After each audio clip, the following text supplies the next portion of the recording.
Coach, was one of the factors in drafting Jamar the ability to put pressure on defenses when you go three wide, that all three of those guys are threats, and it makes that defense not slack up and maybe overload on one player.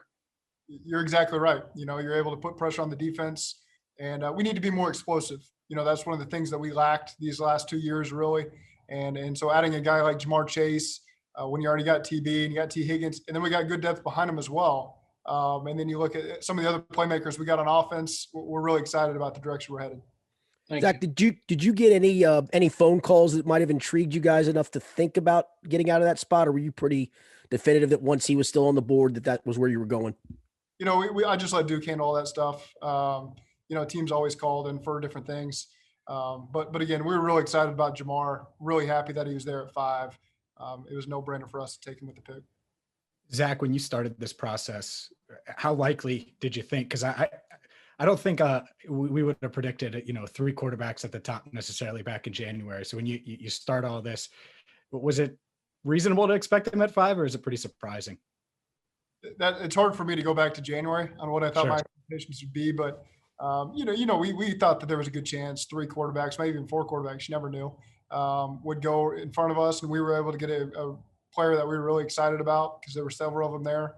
But again, we're happy that Jamar was the guy that was there at the 5th pick and grabbed him as quick as we could. Coach, who does Jamar Chase compare to that maybe you've coached or a receiver you've seen? Everybody's big into the comparisons. Does anybody come to mind that when you try to analyze and compare Jamar? Not necessarily. I just look at the traits he has. He understands the ins and outs of playing receiver. He's got great route understanding, great scheme recognition. They're not 50-50 balls really when the ball's in the air. He does such a phenomenal job of positioning his body and going up and making plays and then finishing plays off. That's one of the things that really stands out. He's got quickness, he's got speed, he's got great hands, but his ability to make that first man miss or break that first tackle to get additional yardage there is really exciting to watch when you turn on state from 2019.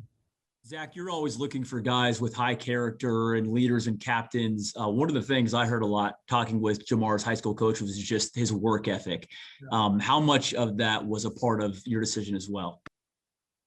Absolutely. He fits everything that we're about here in Cincinnati. That's one of the things you can get. That's where Joe Burrow comes into play. You get a chance to talk about a guy's work ethic, and for Joe to talk about how much time they spent together, even in the spring, just outside of football and working on it one-on-one, outside of team activities, tells you what you need to know about him, and that he's going to fit right in with what we're doing on offense and as a team. Zach, how much did Joe campaign for Jamar, and how much of that success they had in 2019 play a role in this pick? That's not really Joe's style. I know that was reported out there. That's not how he goes about his business, but I certainly went to him and asked him specific questions about not only Jamar, but other players he's played with. And you could tell that he had a great fondness for Jamar. He would be excited to play with him again if that's the direction we headed. But again, that's not really Joe's style to come up and say, hey, we need to be taking this guy. That didn't happen at all. Zach, did the offensive line depth, Zach, in this draft make it easier to take a wide receiver in round 1? We feel like there's some guys available that can help us. We also feel like, getting Jonah back healthy, getting Riley Reef over there at right tackle, that we've got some guys coming back that will help us that maybe weren't available to us all of last year.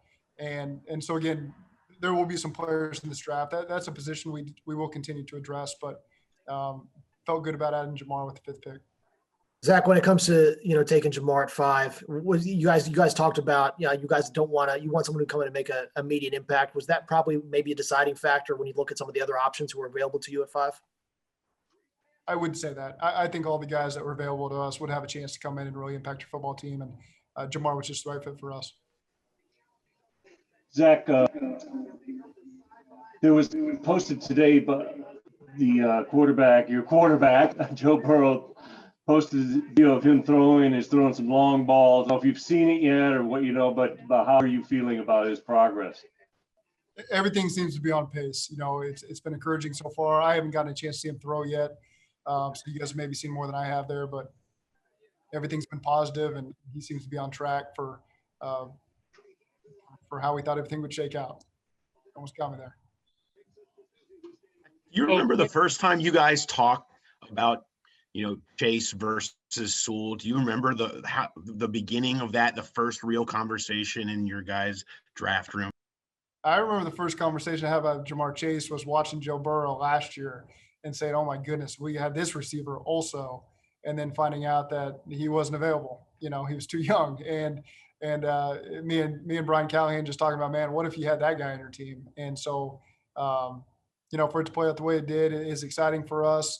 I don't remember the first conversations, to answer your question, Paul, in the draft room. We have, we've been meeting up there for months now and have extensive conversations and talk through every scenario.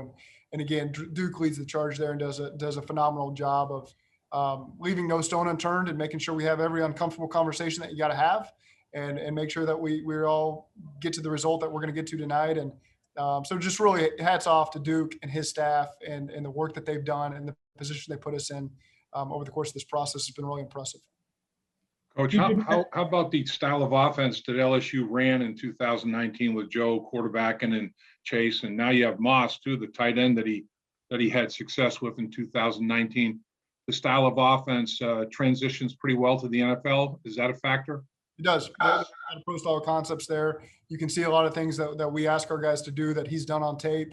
You can see Joe and the timing with Jamar in that case. And so obviously there's a little bit of new terminology and there will be some new wrinkles that are new to him, but I anticipate him coming right in and being very comfortable with the terminology, what we ask him to do, and obviously being comfortable with the quarterback, which is encouraging.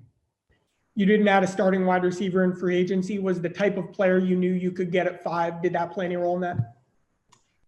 No, we evaluated plenty of receivers, and we just felt like we had some needs on defense we needed to address. We added Riley on offense. So we felt good about where we were headed. And again, we got a lot of confidence in guys like Auden Tate and Mike Thomas and some of those guys that are behind them. Those guys have played a really good role for us and will continue to in the future. Coach, you had the first pick last year a little bit more certain about who you would get because no one's in front of you. So much uncertainty in these first 4 picks. Was there a little different anxiety for you waiting for number 5 to come around?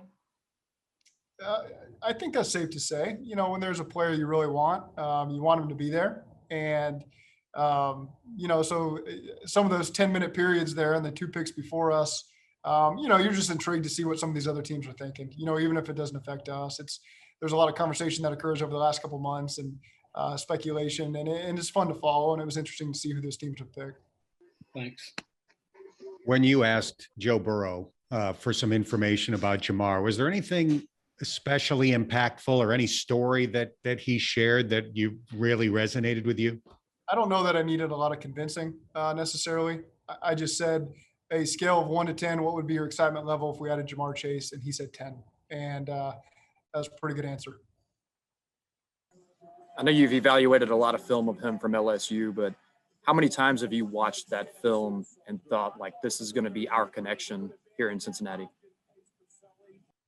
10,000 times. I mean, we watched, I feel like I've seen the 2019 LSU season more than I've watched our own stuff. It feels like at times with the amount of prospects they've had come through, and now 2 years in a row now of watching those guys. And so again, it is, there is a lot of work to be done. Certainly this is the NFL, this isn't college, and it's not going to be easy. He's going to walk in and have to really work to regain that chemistry with Joe and the rest of our offense. But at the same time, you can visualize easily what we intend for it to look like with him at the quarterback.